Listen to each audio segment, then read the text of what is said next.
સુરતના રાંદેર વિસ્તારમાં સામે જોવા જેવી બાબતે બે જૂથ વચ્ચે રોડ વચ્ચે જ હથિયારો સાથે મારામારી થઈ। બંને જૂથે 1 મિનિટ સુધી રોડને બાનમાં લઈને ધમાલ મચાવી।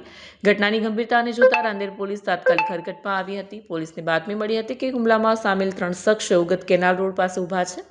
બાતમીના આધારે પોલીસે દરોડો પાડીને અનિલકુમાર ઉર્ફે રોની ભટ્ટ અને સાહિલ પવારની ધરપકડ કરી છે।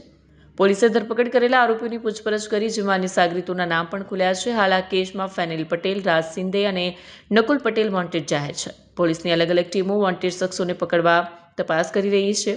પકડાયેલા આરોપીઓ વિરુદ્ધ હત્યાની કોશિશ સહિતની ગંભીર કલમો હેઠળ ગુનો દાખલ કરી આગળની કાર્યવાહી હાથ ધરવામાં આવી છે।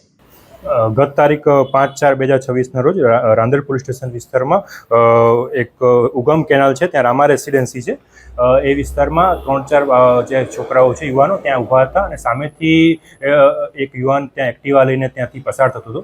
એ બાબતે સામે જોવાની નજીવી બાબતે એ યુવાન અને ત્યાં ઊભા રહેલા લોકો વચ્ચે ઝપાઝપી થઈ હતી, ટ્રસલ થઈ હતી, જેના અનુસંધાને ત્યારબાદ બીજા 5-6 અજાણ્યા શખ્સોને એ જે યુવાન હતા એમને બોલાવી દીધા હતા અને એ લોકો વચ્ચે મારામારી પણ થઈ હતી અને તીક્ષ્ણ હથિયાર વચ્ચે તેમના ઉપર હુમલો પણ કરવામાં આવ્યો હતો। આ જે બનાવ છે એની ગંભીરતાને ધ્યાને રાખીને રિસ્પેક્ટેડ સીપી સાહેબના સીધા માર્ગદર્શન હેઠળ રાંદેર પોલીસ સ્ટેશન દ્વારા અલગ અલગ ટીમો બનાવવામાં આવી હતી, જેમાં હ્યુમન સર્વેલન્સ અને ટેકનિકલ સર્વેલન્સના આધારે આરોપીઓને ગણતરીના કલાકમાં 3 આરોપીને પકડી લીધા હતા અને 3 આરોપી વોન્ટેડ છે।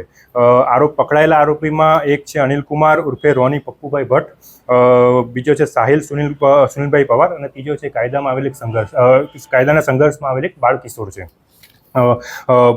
જેમાં આગળની કાર્યવાહી રાંદેર પોલીસ સ્ટેશન દ્વારા અત્યારે ચાલુ છે।